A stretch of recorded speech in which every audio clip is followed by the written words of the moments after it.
Tari's earliest memory was sitting under her grandmother's sewing table, watching bright pieces of Ankara fabric cascade to the floor like confetti.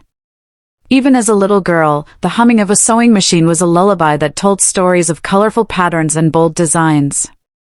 She was the first daughter of her humble family, a family with limited means but a lot of warmth and aspiration. By the time she turned 18, Tari could stitch a dress blindfolded. Her fingers were as deft as a seasoned seamstress, guided by creativity and passion. She often joked with her younger siblings, "One day, you'll see my name on the biggest billboards in Lagos." Her siblings would clap and giggle, believing in her as fervently as she believed in herself. When she opened her small fashion shop in Lagos, aptly named Tari's Touch, her heart fluttered with excitement.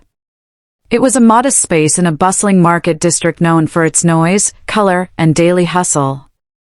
Yet, to Tari, it was a kingdom of possibilities. She'd saved every naira from her side gigs, mending old clothes, designing wedding outfits on a budget for family friends, and even sewing uniforms for a nearby private school. "Ah, my dear Tari!" Mama Kofo, one of the local shopkeepers, exclaimed on Tari's opening day. "I see so many people come and go with big dreams, but I feel something different with you." "Thank you, Ma," Tari replied, beaming with excitement. "I'm determined. I'll make you proud." And indeed, she worked tirelessly. Every day from sunrise, she'd sweep her little space, organize spools of thread by color, and place her best-designed dresses in the display window. Passers-by would often stop and stare, at least curious about the bold prints and modern silhouettes she put on display. In the evenings, she'd return home exhausted but proud. Her mother would greet her with a warm bowl of pepper soup, saying, "You're doing well, my daughter. Your father and I are cheering you on." Smiling, Tari would respond, "Mama, I'll make it big. Just watch." And so began the journey of the bright-eyed seamstress with big dreams, dreams that would soon become reality, but not without trials and tribulations along the way. The day started like any other. Tari opened her shop, took a quick inventory of materials, and began work on a custom dress for a bridal client. She had a measuring tape draped around her neck and pins sticking out of a small cushion on her wrist.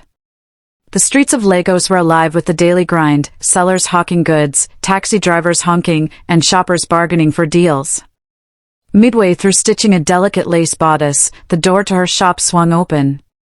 In stepped Lami, her childhood best friend.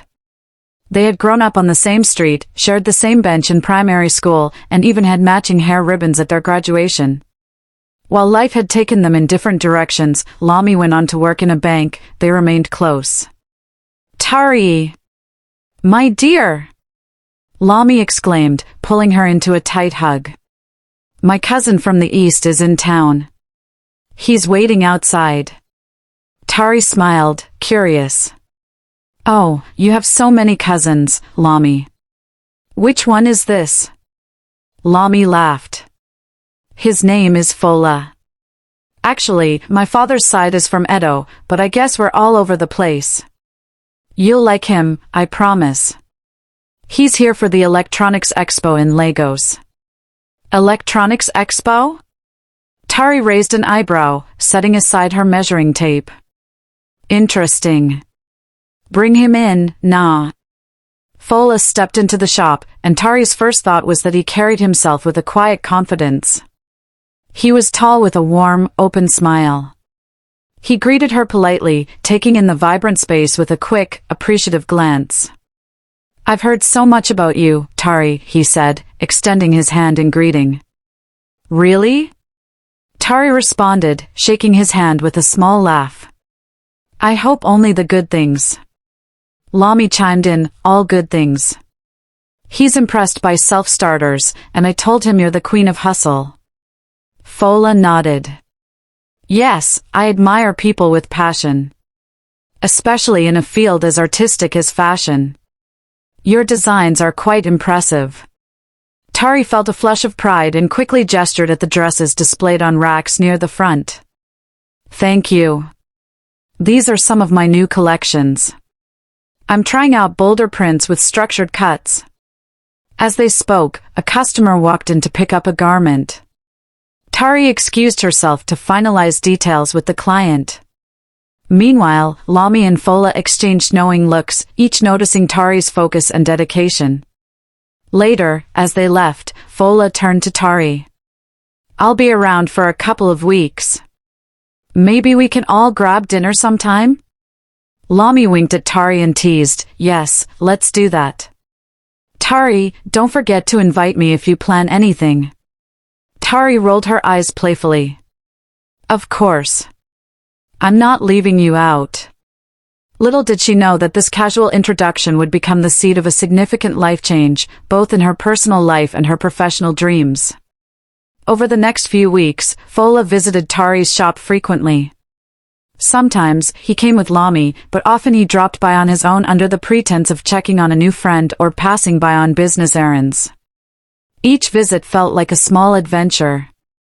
He brought little snacks, puff-puffer suya, and once even surprised her with a neatly wrapped piece of imported fabric he thought would inspire her next design. His compliments were always specific. Rather than simply saying, "You're talented," he'd remark on how she styled the hem of a particular dress or praise the functional yet elegant layout of her workshop. This attention to detail melted Tari's heart because it showed genuine interest, not just idle flattery. One evening, after a long day, Tari was closing up when Fola arrived, looking a bit tired himself. "Mind if I walk you home?" he asked. Tari hesitated momentarily. She was used to making her way by public transport or the occasional ride with friends. But Fola's offer was kind. "Sure," she responded, locking the shop's door. They strolled along the bustling Lego streets, chatting about life. Fola spoke of his electronics shop in Benin City and how challenging it was to keep up with bigger competitors. Tari could relate to the struggle. She was just starting her business, and every sale counted.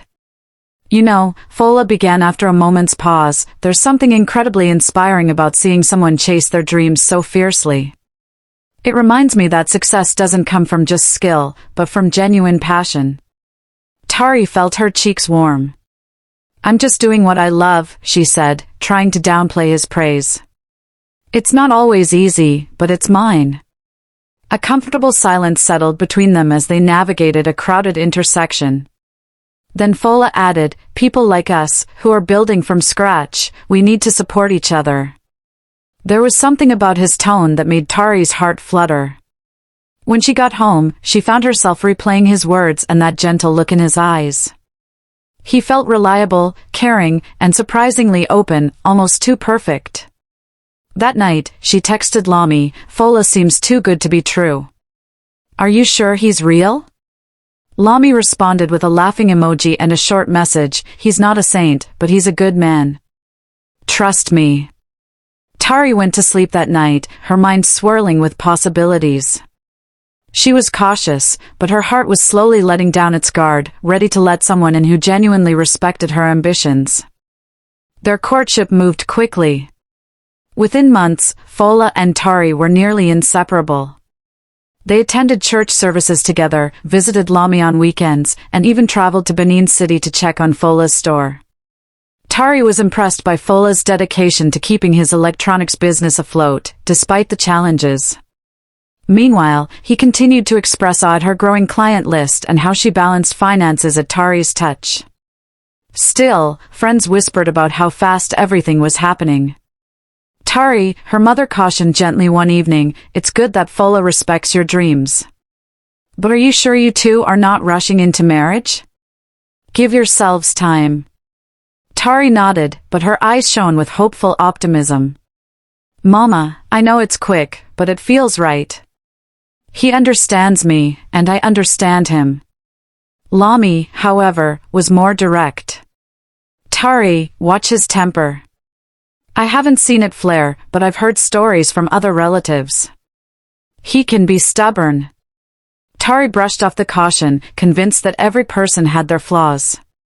"We all have tempers sometimes," she reasoned. The wedding planning began in earnest. Tari's family wanted a small, intimate ceremony. Fola's family insisted on a grand event. Amid the disagreements over guest lists and venues, Tari noticed a slight shift in Fola's mood. He became irritable, snapping when details didn't go his way. But each time, he apologized, blaming stress, finances, or even the heat. Their wedding day was as beautiful as a fairy tale. Tari wore a custom gown she had designed herself, blending traditional lace with modern, flowing silhouettes. Fola looked regal in a fitted suit, beaming at her as they exchanged vows. Their friends and family cheered, and even the Lego sun seemed to shine a little brighter in approval. But amidst the clinking glasses and celebratory toasts, Tari sensed an undercurrent of tension. She pushed the feeling aside, resolving not to overshadow her happiest day with anxiety. "We'll figure it out," she told herself, confident that love and mutual respect would guide them through any rocky patches. Yet, unspoken warnings echoed in the background. Some saw red flags in the rushed union and Fola's sporadic displays of impatience. Tari, wearing her rose-colored glasses, remained hopeful. After all, love was about compromise, and she believed Fola was simply under pressure from his struggling business. Little did she know that the seeds of these warnings would soon grow into towering challenges, testing not just her love, but her resolve to maintain her identity and career. For the first few months of marriage, it felt as though Tari and Fola were living a success story. They moved into a cozy apartment in Lagos, sharing morning coffees and late-night strategy sessions. Sometimes, they'd stay up discussing new design ideas for Tari's fashion line or brainstorming ways to reinvigorate Fola's electronics shop. One evening, they sat together in the living room, surrounded by scattered papers. Fola was drafting a marketing flyer for his store, while Tari sketched a new collection. "Let's face it, we're a power couple," Fola declared with a playful grin. Tari blushed. "Let's not get carried away. We both have a long way to go." But in many ways, they did seem like a formidable team. Tari's shop was beginning to gain traction, especially with young professionals who loved her fresh takes on traditional prints. Fola, on the other hand, was putting up a fierce fight against competition by bringing in unique electronic gadgets that larger stores didn't bother with. Every day, they shared good news, Tari boasting about a newly secured client, Fola celebrating a sold-out stock of a particular item. They even set a routine: mornings were reserved for prayer and a quick workout, afternoons for running their separate businesses, evenings for reuniting over dinner. During those early days, Fola would send sweet text messages like, "Hey boss lady, how's my superstar doing?" and "Keep shining, my love." Tari's heart soared. She confided to Lami over the phone, "I think he's the best cheerleader I could have asked for." Yet, beneath the surface, Fola's electronics shop was floundering more than he admitted. The overhead costs were high, and big electronics brands were eating into his market share. Tari, busy with her own blossoming clientele, sensed his stress but assumed it was just the ups and downs of entrepreneurship. "You okay?" Tari asked one night after noticing Fola's forlorn expression while he flipped through financial statements. He forced a smile. "I'm all right. Just a slow season. But don't worry, I'll figure it out." "How was your day?" Feeling a twinge of guilt for her success overshadowing his struggles, she hesitated before replying, "My day was great. I made a few good sales." She downplayed her excitement, not wanting to rub salt in his wounds. In her mind, she believed they were still a power couple, albeit with different paces of progress. She vowed to support him however she could, hoping this small rough patch would soon pass. The day Tari's world changed arrived unexpectedly. She was in the middle of pinning a complex design on a mannequin when her phone buzzed non-stop. Notifications flooded her inbox with messages like "Congrats, you did it, girl," and "OMG, is this real?" Confused, Tari grabbed her phone. Her friend Tolu had sent her a link: fashion rising star, celebrity Toke Babatunde rocking Tari's touch. The headline from a popular Lagos lifestyle blog flashed on her screen. Tari nearly dropped her phone in shock. Her phone rang, and she answered with trembling hands. "Hello? You've gone viral." Tolu screamed. "Toke Babatunde wore your design to a premiere last night. Everyone's talking about it." Tari's heart pounded. She vaguely remembered Tokei's stylist approaching her shop last month, looking for unique designs for a red carpet event. She'd submitted her best piece, an elegant gown with a modern twist on traditional embroidery, but had heard nothing afterward.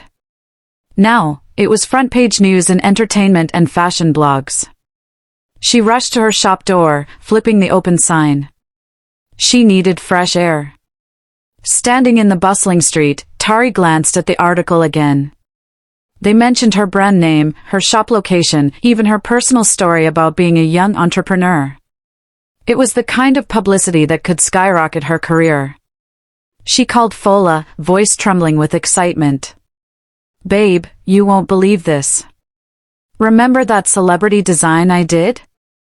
She wore it, and it's all over the internet." "That's great, T, congratulations." His voice was warm but tinged with a certain tension. "We should celebrate tonight." Tari thought she heard hesitation in his tone, but in her excitement, she brushed it off. She was riding a wave of euphoria, calling family, calling Lami, and occasionally bursting into squeals of disbelief. By the afternoon, customers thronged her little shop, some just wanting to see the place where the viral design originated, others placing orders. The phone rang incessantly with inquiries. She barely managed to handle it all, mentally noting that she needed to hire more staff soon. That night, she arrived home, exhausted but beaming. Fola greeted her with a subdued smile. "So, how many orders did you get today?" "More than I can count." Tari gushed. "Can you believe it? I need to expand. I might rent the next space over and convert it into a mini showroom." That's good," Fola replied, his words trailing off. He moved closer and gave her a hug. "I'm really proud of you." But behind his eyes, Tari noticed a flicker of something, a mix of admiration and fear. She wondered if it was just her imagination. That night, she went to bed still on cloud nine, certain that her hard work was finally paying off, unaware of the growing insecurity taking root in her husband's heart. The shift was subtle at first. Fola began making small, offhand remarks, "You're always busy," or "Why do you need to work so late?" He would frown when Tari spent long hours at the shop, especially after she decided to expand to the neighboring space. One Saturday, as Tari prepared for a photo shoot for her new collection, Fola stood at the doorway, arms crossed. "Do you really need another photo shoot?" he asked, voice laced with exasperation. Tari glanced up from packing her equipment.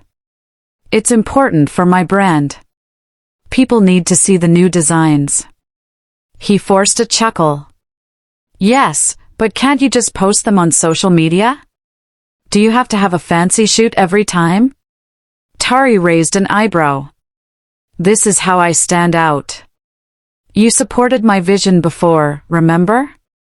"I do support you," he snapped, then quickly softened his tone. "I'm just saying you don't have to go overboard." That same day, Tari received an invitation to an industry networking event. Ecstatic, she told Fola, hoping he'd share in her excitement. Instead, he sighed. "Another event? You barely have time for us." Tari felt a pang of guilt. She missed the easygoing Fola who encouraged her at every turn. Now, his words seemed to carry a hint of resentment. "Why don't we go together?" she offered. He shook his head. "I have my shop to worry about, and these events aren't really my thing." The next week, he began criticizing her choice of clothes, claiming they were too flashy or too tight. He complained about the calls she took during dinner, even if they were from important clients. On multiple occasions, Tari tried to reason with him, but he'd dismiss her concerns. One evening, after another petty argument, Tari confronted him. "Fola, is something wrong? Your electronics business? Finances? Talk to me." He shrugged, eyes distant. "I'm just stressed, Tari. And it feels like your fashion line is overshadowing everything. I barely see you anymore." She reached out to hold his hand. "I'm still here. I'm just following opportunities as they come. I promise to balance things better." Fola nodded but didn't look convinced. As they parted ways to separate rooms that night, Tari wondered what she could do to ease the tension. Was it her fault that her brand was taking off? She hoped this was just a phase, not a sign of deeper issues to come. The uneasy atmosphere continued to loom, but Tari tried to brush it off as part of marriage and business stress. Fola's electronics store was losing customers to larger chains, and though he rarely admitted it, Tari could see the dwindling sales figures on his laptop whenever she walked past. Maybe his complaints were simply the frustration of watching her succeed while he struggled. She poured more effort into being supportive, suggesting new marketing ideas for his store. Why not organize a small workshop on electronics repairs for local youths, she proposed one Sunday afternoon. It could build community trust. Fola nodded, non-committally. I'll think about it. Despite the tension, they still had moments of tenderness. Some evenings, he'd hug her from behind while she cooked, or she'd drop by his store with lunch, jokingly telling him, "Your boss lady doesn't want you starving." Those fleeting moments gave her hope that they'd overcome this rough patch. One morning, Tari was prepping a dress for delivery when she received a phone call from a big fashion magazine editor. The editor wanted to feature her in a Rising Entrepreneurs article. Thrilled, Tari immediately told Fola. He responded with a half-hearted smile. "That's good news," he said plainly, eyes never leaving his phone screen. She sensed something off. "Are you upset?" He hesitated. "It's just, everything's happening so fast for you." "I'm happy, but also, I'm trying to keep up with my own thing." Tari understood the jealousy, but she believed it was something they could navigate together. She wrapped her arms around him. "I appreciate your honesty. Let's figure it out." After that, the cracks still remained, but Tari convinced herself that this was a marriage in flux. "People go through worse," she told Lami in a phone conversation. "It's just stress. He'll come around when his business picks up." Lami sounded unconvinced but offered support. "I'm here if you need me." Tari ended the call, choosing to remain optimistic. Every couple hits a speed bump, she reassured herself. They just had to hold on until the ride smoothed out. One fateful evening, everything came to a head. Tari had just returned from a late-night fitting session with a popular TV personality who demanded an emergency alteration. She was exhausted, but her adrenaline was still pumping from the excitement of working with such high-profile clients. Fola was seated in the living room, lights off, only the blue glow of the TV illuminating his face. Tari flicked on a lamp and realized he didn't even look up to greet her. "Fola, I'm home," she announced softly, setting down her work bag. He turned off the TV and stared at her for a long moment. "Is this how our marriage is going to be? You coming in late every night?" Tari sighed. "It was a big client. I couldn't say no. This might open more doors." "More doors for you," Fola replied in a cold tone. "But what about us?" She tried to explain the opportunity's significance, but Fola cut her off. "I can't keep doing this. You're never around. I'm tired of being second to your career." His words stung, but Tari remained calm. "Fola, I'm doing this for our future. My success can help us." He stood abruptly, voice rising. "I don't want your pity. I want a wife, not a business partner who's always absent." Tari's eyes teared up. "I love you, and I love designing. Why can't I have both?" He shook his head as if warding off her pleas. "Choose, Tari. Either you scale down that shop, or you lose this marriage." The ultimatum hung heavy in the air. Tari felt her heart pound in her chest, tears threatening to escape. She took a shaky breath. "That's not fair, Fola. You knew I was ambitious when you married me. I didn't know you'd turn into this unstoppable machine," he snapped, fists clenched. "I want a normal wife. Someone who comes home early, cooks dinner, and focuses on family." Tari stared at him, speechless. She'd always imagined a partner who'd cheer for her wins, just as she'd cheer for his. Yet here he was, demanding she dismantle her hard-earned progress. The night ended with Tari crying herself to sleep in the guest room, Fola's ultimatum ringing in her ears like a broken record. For the first time, the woman who believed in dreams above all else felt cornered, forced to pick between the love of her life and the passion that defined her. Tari didn't immediately capitulate, but the tension grew unbearable. Fola's mood swings got worse, and he began micromanaging everything at home. He hired a cleaning lady and a cook, despite them not having the budget for it. Yet paradoxically, he insisted Tari do many of the chores and child care when they later had a son, Timmy. "We have staff," Tari said one evening, rocking Timmy in her arms as he fussed. "Why do I have to do everything if you're paying people to help?" Fola barely looked up from his phone. "It's your duty as a wife. Are you forgetting your primary responsibility?" Tari swallowed her frustration. She had reduced her hours at the shop after giving birth, but she still handled custom orders from loyal clients, working from home when Timmy napped. Fola demanded that she be fully available to him and the baby at all times. "You're turning me into a nanny in my own house," Tari muttered under her breath one afternoon, exhausted from a sleepless night.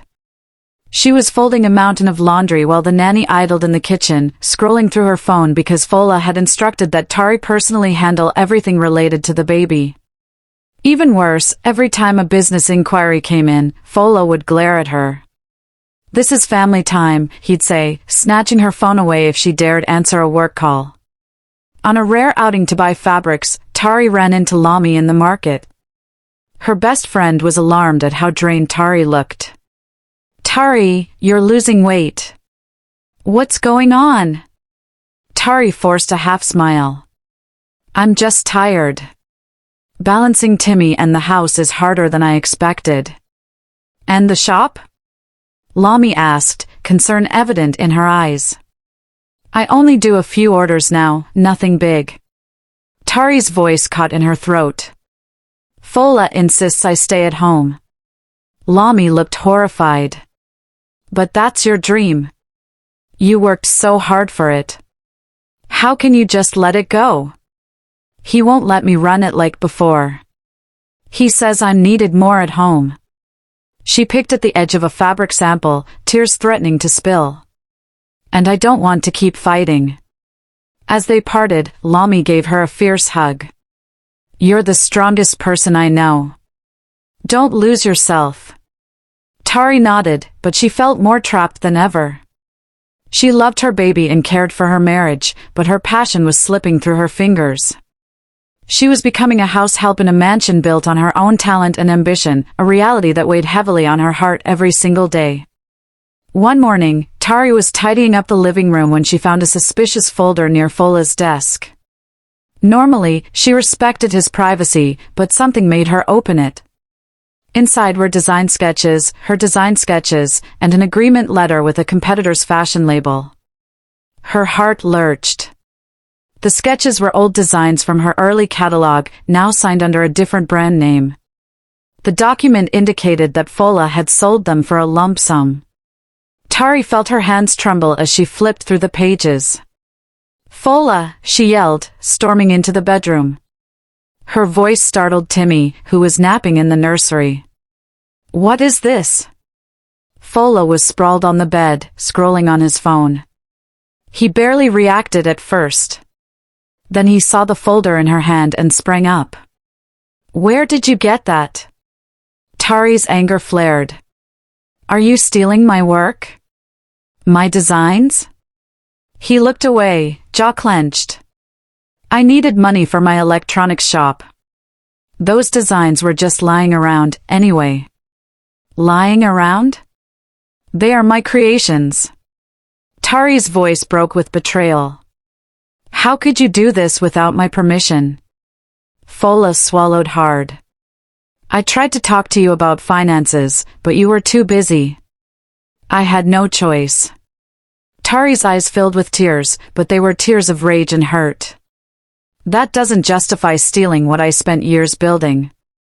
He scoffed. Stealing? I'm your husband. What's yours is mine. Don't forget that. The words felt like a punch to her gut. She realized that this was more than a financial betrayal, this was an assault on her identity. Those sketches were part of her life's work, her artistic expression. You don't respect me, she whispered, voice trembling. You never did. He threw up his arms. Oh, stop exaggerating. I'm trying to save our family. You should be grateful I'm not letting your designs go to waste. Tari couldn't respond. The pain was too overwhelming. She dropped the folder onto the floor and walked out. As she left, Fola yelled after her, calling her ungrateful and dramatic, but she didn't look back. Her footsteps echoed in the hallway, her heart pounding with an urgent need to escape. She felt suffocated in this house that was supposed to be her safe space, now turned into a prison of manipulation and betrayal. That afternoon, without a word to Fola, Tari packed a small bag. She left Timmy in the care of the nanny, knowing that while Fola was controlling, he still loved his son and would ensure his well-being. Tears stung her eyes as she hailed a taxi and instructed the driver to take her to Lami's apartment.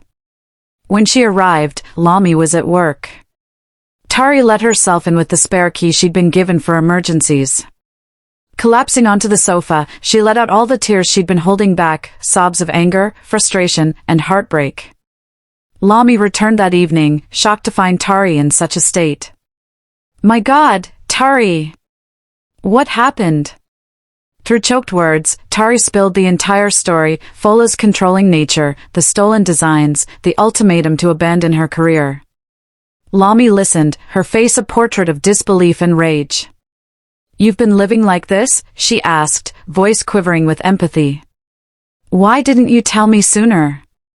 Tari shrugged weakly. I thought I could handle it, or that it would get better. Lami enveloped her in a hug. Stay as long as you need, my friend. During the next 3 days, Fola bombarded her phone with calls and messages, alternating between apologies and accusations. One text read, I'm sorry, come home. We'll talk. The next read, you're being selfish. You left our son. What kind of mother does that? Tari turned off her phone. She didn't feel ready to face him. She slept on Lami's couch, waking each morning to a swirl of guilt about leaving Timmy behind, yet relieved to have a moment of clarity. She spent her days reflecting on her dreams, her marriage, and the person she used to be before compromise turned into subservience. On the third day, she reactivated her phone to see hundreds of missed calls from family members, friends, and even old clients. Among them was a single voicemail from Fola, Tari, come back. If not for me, at least for our son. His voice sounded worn, perhaps even sincere. She played the message repeatedly, torn between returning to Timmy and returning to Fola. Eventually, maternal instinct tugged her heartstrings. I need to see my son, she told Lami. But I'm not going back to be a slave. Lami nodded, holding her hand. Go on your own terms. And if you need backup, just call. Taking a deep breath, Tari packed her bag again, her mind set on reclaiming her life, even if it meant stepping cautiously back into the lion's den. When Tari walked through the door, she found Fola anxiously pacing the living room, cradling Timmy in his arms. Their eyes locked, and the tension was palpable. She rushed to her son, hugging him tightly. Timmy squirmed in her grasp, babbling in that innocent, carefree way only a baby can. Where were you? Fola demanded, though his voice was laced with relief. I was worried about you. Tari ignored his question. She focused on Timmy, kissing his forehead.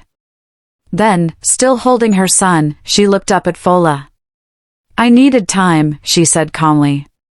Time to think about what I want. And? Fola asked, voice dripping with impatience. Tari's gaze was steady. I'm here for Timmy. And I'm willing to see if we can fix this. But things must change. No more ultimatums, no more stealing my designs. I won't tolerate it. Fola looked away, visibly uncomfortable. I said I'm sorry about the designs. I'll fix it. Tari nodded, placing Timmy gently in his crib. I also won't be your doormat anymore. If we're going to stay married, you have to respect my career. He opened his mouth to retort, but quickly shut it. Maybe it was the cold, unwavering resolve in her eyes, or the unexpected bravado in her tone. He seemed taken aback. In the following days, Tari moved differently. She was quieter yet more watchful. She took note of Fola's every reaction but refused to be baited into arguments. When he complained about her returning to the shop, she calmly stated, I'm doing what needs to be done for my business. If you can't handle that, we should consider living separately. Her words hung in the air, each one loaded with a new, startling confidence. Fola was visibly unsettled. He tried to regain control, scolding her for minor things, but she no longer cowered or cried. She'd just stare him down until he stepped back. Though the truce was fragile, Tari felt a sense of empowerment. She realized she had changed, no longer the starry-eyed romantic who believed everything would work out just by wishing it. Now, she was a woman who understood her worth and was determined to protect it. Despite the tenuous atmosphere, Tari's creativity flourished in secret. She wasn't allowed to spend long hours at the shop. Fola was still suspicious whenever she stayed out too late. So, she began working from home. Late at night, after Timmy had fallen asleep, she'd sketch new designs at the dining table.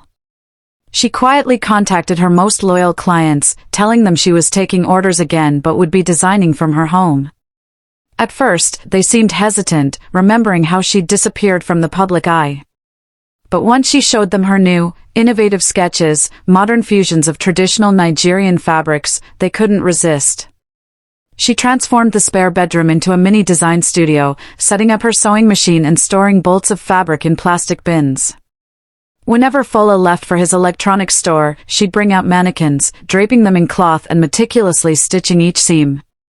One afternoon, a client visited to try on a custom-made outfit. Tari led her into the living room, instructing the nanny to keep Timmy occupied. With a bit of rearranging, moving the coffee table against the wall and adjusting the curtains, Tari turned the living room into a makeshift runway. Walk a few steps, Tari encouraged, pinning the hem and adjusting the collar. Yes, perfect. That's how it'll look when you step onto the stage for your event. The client beamed, marveling at Tari's resourcefulness. I can't believe you're doing all of this from home. You need to reopen your shop fully. Tari smiled, not wanting to delve into her personal issues. Soon, she promised, escorting the woman to the door. That evening, she received a notification on her phone. The client had posted about her new outfit on social media. The caption read, "Designed by the amazing Tari, she'll make you feel like royalty." Likes, comments, and shares began pouring in. Tari's phone buzzed with new inquiries. While Fola was oblivious to the specifics, he noticed more and more people coming to the house, some leaving with garment bags, others dropping off materials. He confronted her one evening, arms folded. "What's happening here? You running a shop behind my back?" Tari looked up from her sewing machine. "I'm working. We have bills to pay, right?" His mouth twitched in anger, but he said nothing. There was a new hardness in Tari's eyes he couldn't shatter with arguments anymore. So he stormed off, leaving her to the gentle whir of the sewing machine. And so, under the very roof where she had once felt trapped, Tari found a way to resurrect her career, one stitch at a time. Weeks turned into months, and Tari's home-based business gained momentum. More clients came, intrigued by the exclusive feel of a private studio. One day, a representative from a local fashion house visited, impressed by her work. Before she knew it, she was collaborating on a capsule collection with them, a deal that would pay handsomely and further elevate her reputation. The morning after the launch of this collaborative line, Fola drove to his store as usual, stuck in the infamous Lagos traffic. He yawned, fiddling with the radio, half listening to a morning talk show. Suddenly, his eyes drifted to a massive billboard towering above a commercial building. There, in vibrant colors, was Tari, standing beside a model wearing one of her signature designs. The text read, "Presenting the Tari Touch X Vibrance Collection, now available." Fola nearly slammed on the brakes in shock. Horns blared behind him, and he quickly pulled to the side of the road.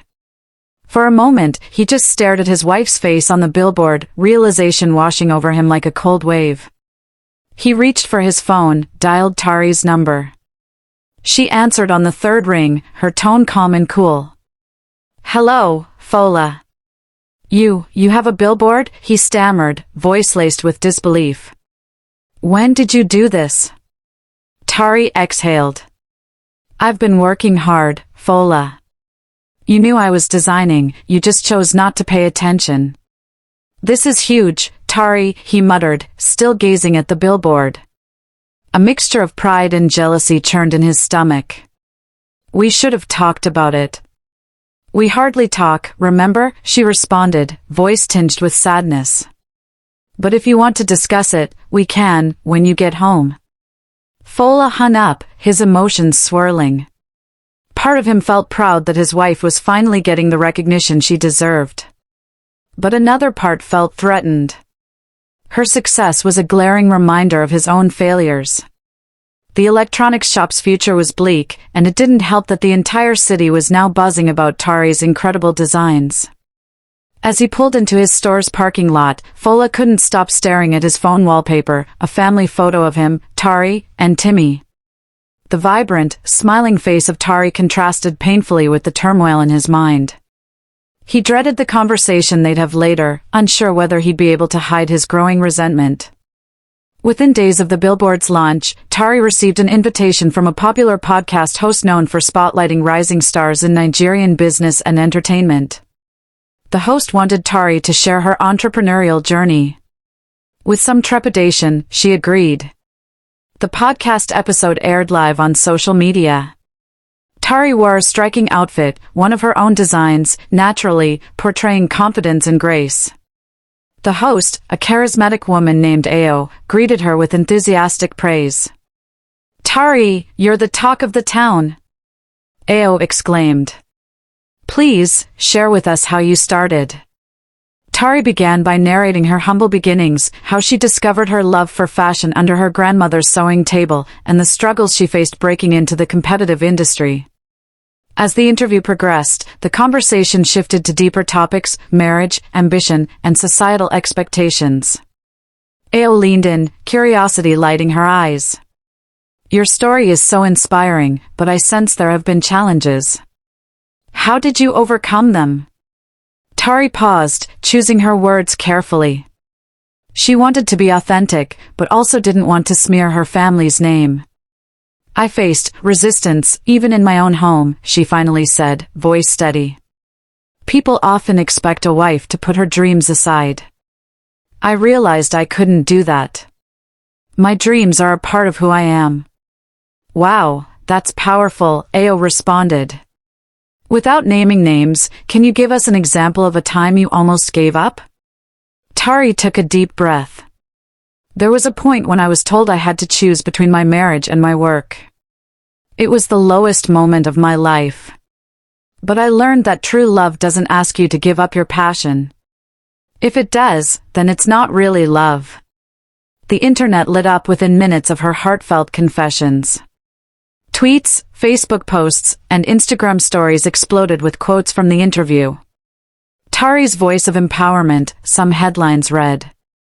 Others speculated about the friction in her marriage, though she never explicitly mentioned Fola's name.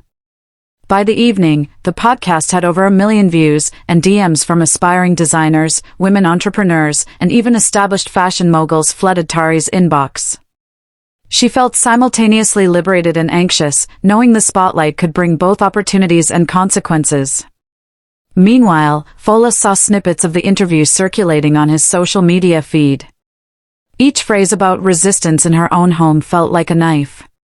As he scrolled through the glowing comments praising Tari's bravery, he seethed with indignation. In his view, she had publicly humiliated him, making him look like a villain without even mentioning his name. The next day, Fola marched into the house, face flushed with anger. Tari was in the living room, going over fabric samples with a colleague. He didn't even acknowledge the visitor, practically barking, "You need to leave. I need to speak to my wife, alone." Alarmed, the colleague quickly gathered her things and left. Tari stood, maintaining her composure. "Fola, what's this about?" He pulled out his phone, thrusting it at her. On the screen was a clip from her interview. "What is this nonsense you're talking about? Telling the whole world about our private life?" Tari remained calm, though her heart raced. "I never mentioned you by name. I spoke generally about my experiences. You think people are stupid? They know who you're talking about," he shouted. "I'm already getting calls from relatives, accusing me of being some tyrant husband." Tari swallowed her apprehension.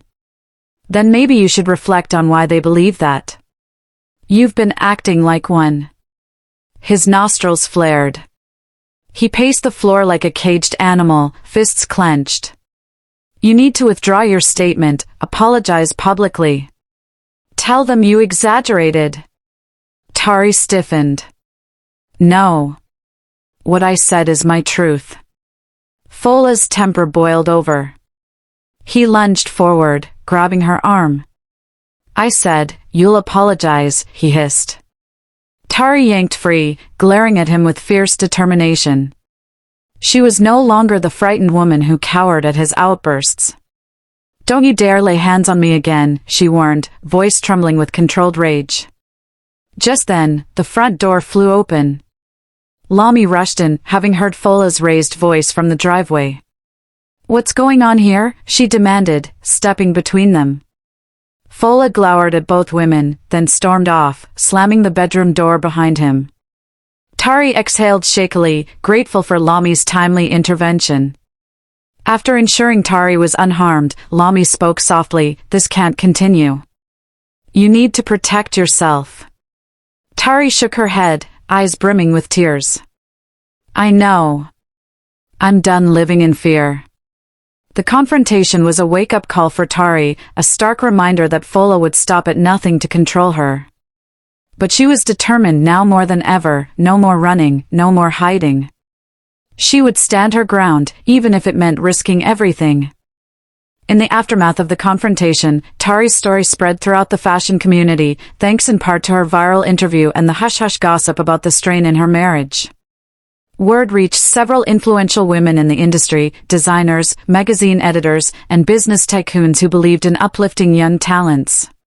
To Tari's surprise, she received an email from Women's Initiative for Creative Entrepreneurs, WISE, an organization supporting female business owners.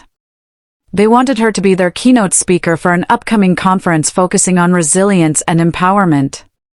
When Tari read the email, she nearly dropped her phone. "Me? Keynote speaker?" It felt surreal. These were the kinds of invitations extended to seasoned veterans of the fashion scene, not a relatively new designer who worked out of her home. She quickly called Lami to share the news. "This is huge," Lami said, excitement evident in her voice. "And the timing couldn't be better. You need allies now." Tari couldn't agree more. Over the next weeks, Weiss helped her prepare her speech, even lining up a potential sponsorship deal. She also connected with other women who had battled oppressive dynamics, some in the home, others in male-dominated industries. Their stories resonated deeply, showing Tari she wasn't alone. Meanwhile, behind the scenes, these influential women rallied around her. They learned about Fola's underhanded tactics, his attempt to sabotage Tari's career, and the design theft. Their collective reach was vast. Within days, they circulated the story among the industry's major players. Soon, whispers reached Fola's acquaintances and even some of his suppliers in the electronics field, who were appalled by his actions. One evening, as Tari worked on a final draft of her speech, she received a call from a business associate who had once been close to Fola. He sounded almost sheepish as he explained. "I heard what Fola did to you. I'm sorry I ever gave him my patronage. Let me know if there's anything I can do to help." Tari's breath caught in her throat. She never expected such support from strangers. All along, she'd been prepared to fight her battles alone, but now she realized that by speaking up, she'd found an entire community willing to stand with her. That night, she slept more peacefully than she had in a while, buoyed by the knowledge that her voice was more powerful than she ever imagined, and that she was no longer standing alone. Fola could no longer ignore the fallout. His attempts to paint Tari as an ungrateful wife backfired spectacularly. Clients withdrew from his electronics shop after learning of his unethical behavior. Even the staff became uneasy, some resigning to avoid being associated with him. He confronted one of his longtime suppliers. "Why are you cutting off my credit line?" he demanded. The supplier sighed, glancing away. "We've heard things, Fola. People talk in this town. It's not good for our reputation to continue working with someone who does what you did to your wife." Fola clenched his jaw, anger simmering beneath the surface, but he couldn't lash out. He needed the supplier's goodwill. "Fine," he muttered. "I'll pay in cash from now on." But sales were plummeting. The bills stacked up, and soon he was forced to lay off staff. Each day, the store looked emptier, a shell of what it once aspired to be. Meanwhile, rumors about him swirled. "He's jealous of his own wife's success," some said. "He tried to sabotage her," whispered others. At home, the atmosphere was icy. Fola avoided Tari, locking himself in the bedroom or leaving early in the morning. He no longer demanded that she do chores. He no longer told her to shut down her business. Instead, he sullenly pretended she didn't exist. In a twisted irony, his attempts to hold her back had ended up costing him everything: his reputation, his client base, and arguably his marriage. One evening, as Tari served dinner in silence, Fola softly spoke. "I got an eviction notice for the store." She paused, the serving spoon in midair. "I'm sorry to hear that," she said, genuinely saddened. Despite everything, she never wished financial ruin upon him. He stared at her, eyes hollow. "I messed up, didn't I?" Tari set down the spoon and looked him in the eye. "Yes, you did." She could have lectured him, thrown his past words in his face. But she chose not to. The damage was already done. Fola swallowed, tears welling up. "What do I do now?" Tari shook her head, refusing to be the one who shoulders his problems anymore. "That's something you need to figure out." The tension in the room was palpable. Fola realized, perhaps for the first time, that he had destroyed not just her trust, but also his own future. He had become the architect of his own downfall, as the world watched a once promising store owner crumble under the weight of envy and poor decisions. In the months that followed, Tari's career soared to unprecedented heights. She expanded her collaboration with other designers, launched a small but buzzing fashion school for aspiring seamstresses, and even landed a deal with an international textile company that loved her bold fusion of African prints and Western silhouettes. Her new workshop, a spacious, sunlit studio in a bustling Lagos neighborhood, became a hub of creativity. Young apprentices flocked to learn under the woman who had started from a tiny market stall and now stood on the global stage. Tari often reminded them, no matter how dark it gets, you can always rise, as long as you hold on to your vision. During the grand opening of her fashion school, cameras flashed, reporters asked questions, and a crowd of supporters gathered. Among them were the powerful women from Weiss, Lamy, and even some clients who had stood by her through thick and thin. Timmy, now a toddler, clung to Tari's leg, giggling at the commotion. Fola was conspicuously absent. Their marriage had deteriorated beyond repair, but Tari had chosen not to rush a formal separation. She focused on ensuring Timmy's well-being first. She allowed Fola to see his son, but only under conditions that respected her boundaries. If he tried to bring negativity, she cut the visit short. Over time, Fola seemed to accept this arrangement, albeit with lingering bitterness. Later that evening, as Tari locked up her new studio, Lamy approached her, eyes shining with pride. "You've done it, Tari. You've built something incredible." Tari looked around, tears prickling the corners of her eyes. Remember how I used to dream of seeing my name on big billboards?